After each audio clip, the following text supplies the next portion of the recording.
Hey everybody, I'm back with another video from my kitchen because I felt like inviting you. I'm doing this stuff anyways, why not share my time with all of you? If you were tuning in yesterday on Facebook, I tried out the live stream just to see how that went. That went pretty well. We made a chicken bone stock. That was pretty fun. We did it kind of the quick and easy way because I wasn't feeling great. I still have a cold, so I'm kind of stuck at home and don't want to be around people and get anybody sick. So I figured I'd invite you guys into what I'm doing here. Today we're working on something a little bit more interesting, a little bit more outside of any normal cuisine, really. We're working on food for food sensitivities and allergies. Anybody else have food sensitivities or allergies that take out like whole food groups of what they like to eat? I've been there. I'm currently there with some of my food sensitivities. I don't have any like full-blown food allergies that are confirmed right now, but I have some concerns. My partner is actually allergic to all plants in the Nightshade family. And I guess I didn't even know that was maybe a lesser common, but still one of the more common allergies that, are out there. So we started workshopping a barbecue sauce because a barbecue sauce without nightshades means it doesn't have any peppers or tomatoes in it. So there's no tomato sauce, no peppers for the heat. We're going to have to rely on black pepper and maybe white pepper for our capsaicin. And then we're using some veggie purees to emulate our tomato paste and any texture we get from the pepper content of a typical barbecue sauce. So they also got me these fancy gloves, which are amazing. They're like flock-lined disposable nitrile gloves. I didn't know that these were made. These are so freaking comfortable. But they got these for me to protect me from the vegetables. I actually just found out today that I can add butternut squash to the list of vegetables that give me contact dermatitis. I was cutting one of these guys earlier and my hand started like swelling up and itching. It was kind of gross. So, food for food sensitivities. Nightshade-free barbecue sauce. We're going to smoke some squash, and then we're going to roast carrots and beets as our veggie base. We're also going to be boiling down some cranberry juice for some tannin content, acidity, and just some more complexity to the flavor. Another thing about this recipe is it's actually destined to go into a freeze dryer. So we have to make a oil-free or very low oil recipe as well. So all these cooking methods have to be dry and no oil. So there won't be any oil while we're smoking or roasting any of the vegetables. So it's all going to be pretty simple prep.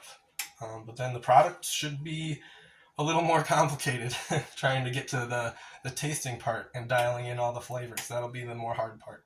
So we're going to start with the easy. We've got one giant red sweet beet. We just need our, oh, of course I lose it already. Oh yeah, here it is. Our aluminum foil.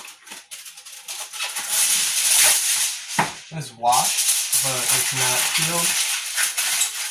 It's roasted right in the skin, and then when it's done roasting, you kind of just leave it out, and it steams as it cools, so the peel just kind of comes right off. You just like use a towel, just pull it right off. Carrots. We did rinse these, but we're going to also peel them because we want an even texture. We're going for like a puree as the end product. So we're going to be peeling that beet after it cooks. We're going to peel these carrots before we cook them, because it would be very tedious to attempt afterwards. We can just throw them in our dish whole.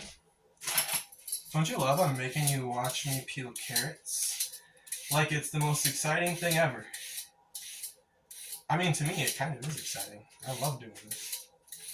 It's like meditative, right?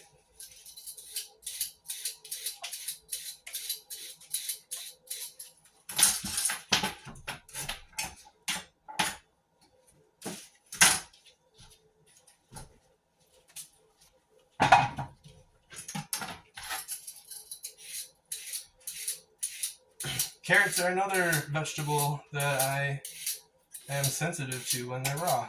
I can eat cooked carrots. But if I handled this raw carrot without these gloves, I'll get a rash on my hands, be all itchy. Shit sucks. But it sucks way worse to have an allergy that gives you anaphylaxis. Which is the reason we're making this barbecue sauce. I have a feeling there's going to be more than a couple of people who would like to have barbecue sauce again if this works out. Freeze-dried, nightshade-free barbecue sauce. Why not?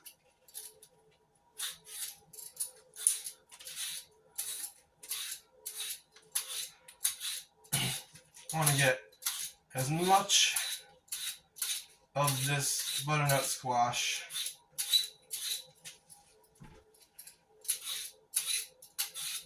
as we can without throwing away a lot of waste. So peeling it eliminates a lot of that waste instead of trying to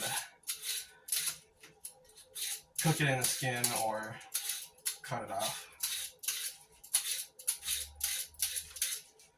Did you realize you were tuning in to watch me peel veggies? You're my company while I do all this food prep. You're my captive audience.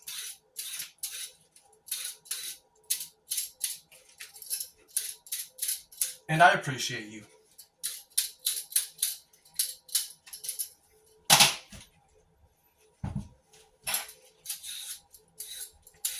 So, through the magic of food television brought to you by 1990s style prepping things ahead and pretending magically they're done quickly, there's already some smoked squash outside in the grill. I'll take you out there with me in just a second.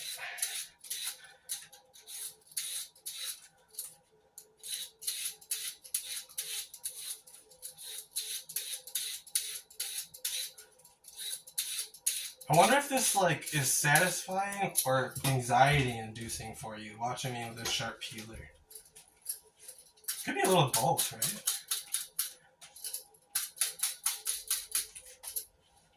Okay, that looks pretty good.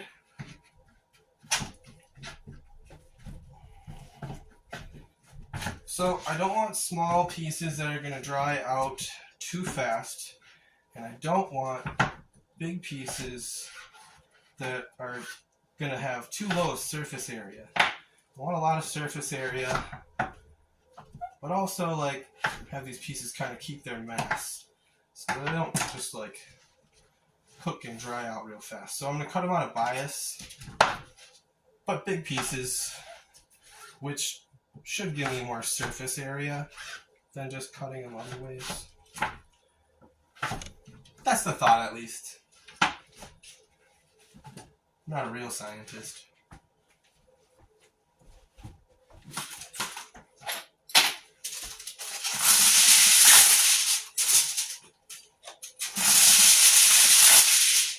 I'm gonna double layer aluminum foil to put them on. And I try to kind of stack them so they're standing up, because we want there to be as much contact with that smoke as possible. We're cutting them with as much surface area as we can afford to, So we gotta try to expose that surface area as much as we can to the smoke. I mentioned we're using applewood chips. Happens to be my favorite, I think.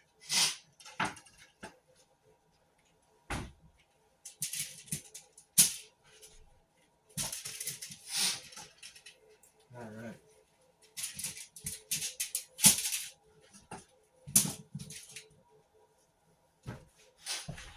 Slide these onto a nice half sheet pan. That's ready to go into the smoke. Whoops. Dropping stuff. I swear this is my first glass of wine. You should always remember to have something that you like tasting nearby. Wine, food, snack, something. You taste something while you're making food. You gotta be thinking about flavors while you're making flavors. Carrots are in a little packet.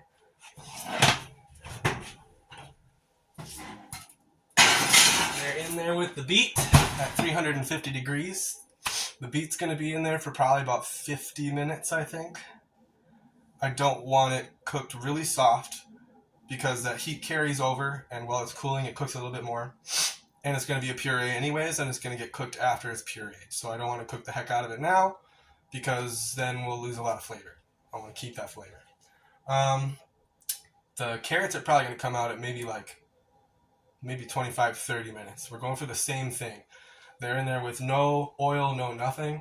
We don't want them to dry out, but we do want them to be cooked all the way through, but still have all of their flavor. Okay, let's go see what's going on with the grill.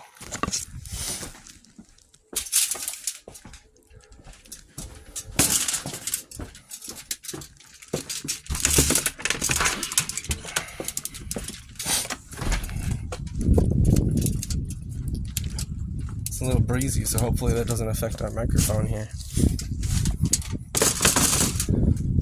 Alright.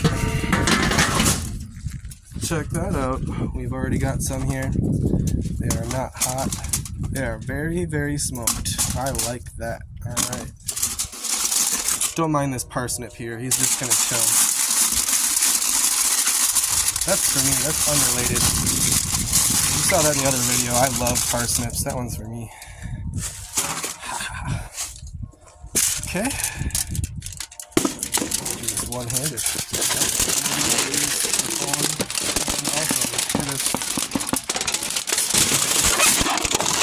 We did it.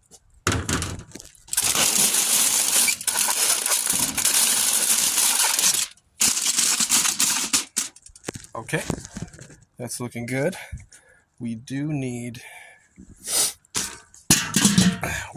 some more heat here. Pull this out without burning myself. Nice. Okay.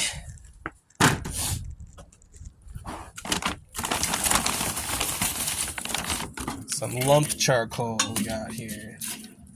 I wouldn't recommend just sticking your hand in there and grabbing hot coals. It's probably not a thing I should be doing in a public post. But I stick my hands in ovens all the time. And I have the scars to prove it. Does that make me smart? No. Okay, then we want some applewood chips. You know, you could just as easily have some seasoned applewood that you cut down or something like that. I want to put it in the areas where the fire's not going to get to it right away. And it's going to have some time to sort of slowly smoke. It's looking good. Alright. Put these back in. Indirect heat. We don't even want to cook this. We just want it to smoke. So we're keeping our veggies away from the heat. Okay, that's almost going. All right.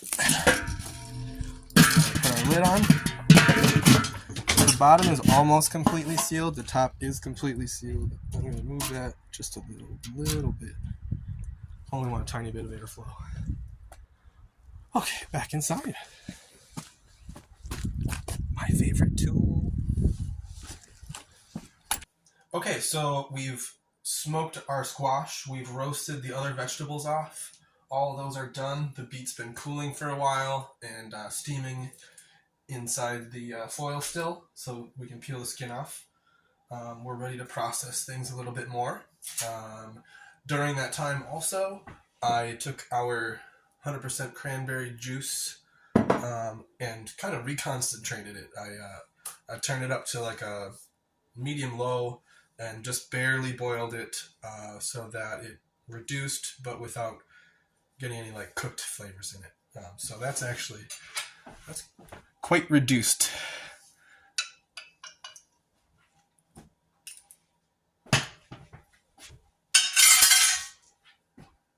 Wow.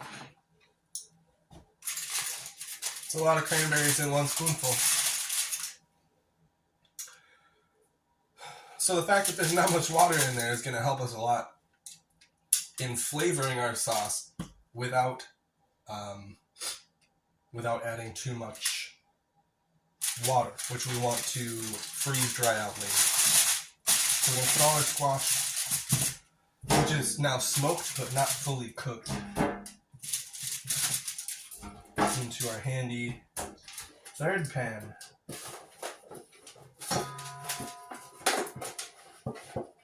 Any deep pan at all will work. You don't want it too shallow because we're going to put some water in the bottom. And with a wider pan, your water will be too shallow and you'll have to add too much. So we only want to add about, I don't know, a cup and a half. I'm going to go with a cup. And then just what you needed in this video, some more sounds of aluminum foil. Okay. That's going in at 350.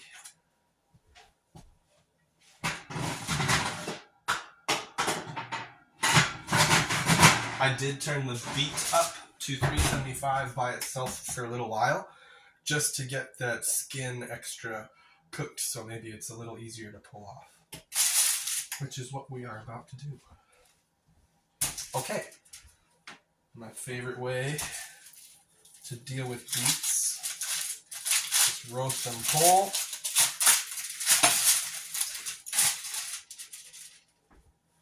Always know where your towel is. Just grab that thing with the crown at the bottom. It's going to be hot. And we just sort of peel that away.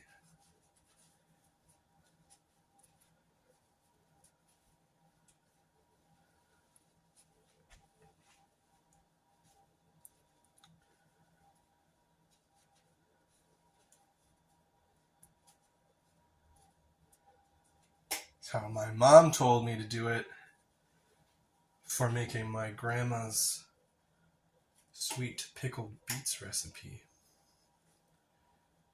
which I don't think I'll be sharing on here. I might show you some other pickled beets.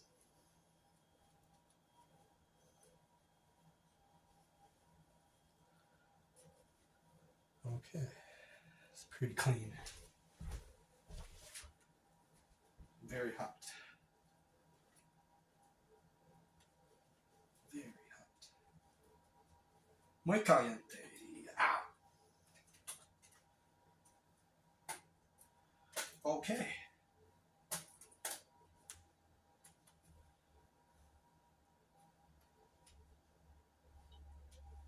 All right. Rinse out your towel in the sink before you throw it in your wash, please. I don't want to be blamed for ruining your clothing.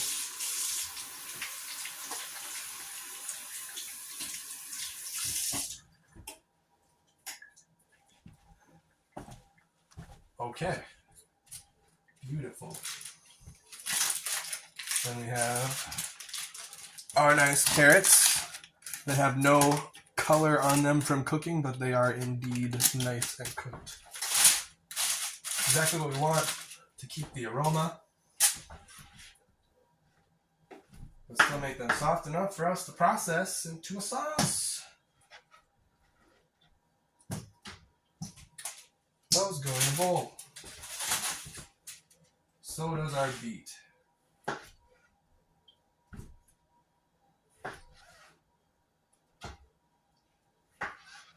I'm going to keep a quarter of this beet for myself. Always snack when you're cooking.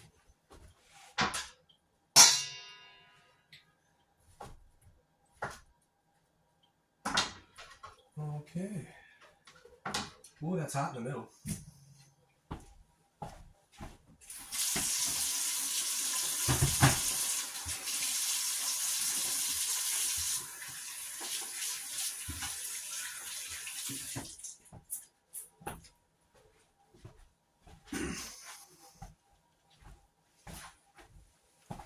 You're as successful as I am at this game, you'll forget the gloves and look like you murdered somebody.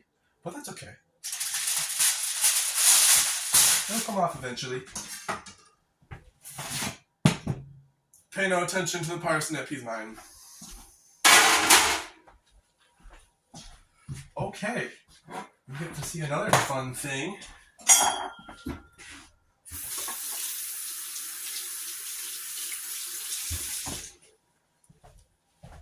This is going to be the fate of all the vegetables, including the squash that we are now finished cooking off in the oven, essentially steaming them,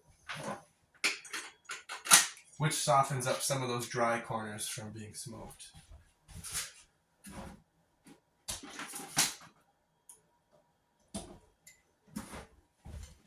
All right. Okay, I think we have reached the consistency we want. Really, essentially, all we're trying to do is emulate tomato paste as far as texture goes. The flavoring is going to be taken care of by all our other flavorings and spices. All we need to do is approximate tomato paste, and this really looks like canned tomato paste.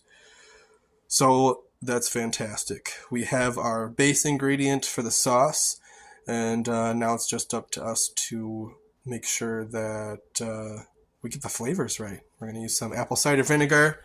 We're going to use fresh black pepper and white pepper as a source of capsaicin, that heat to emulate the peppers. And I guess we're going to see what other flavors we've got going on too. Until then, thank you for joining me again in my kitchen while I just do the stuff that I already do. I appreciate your company. Have a good night, everybody.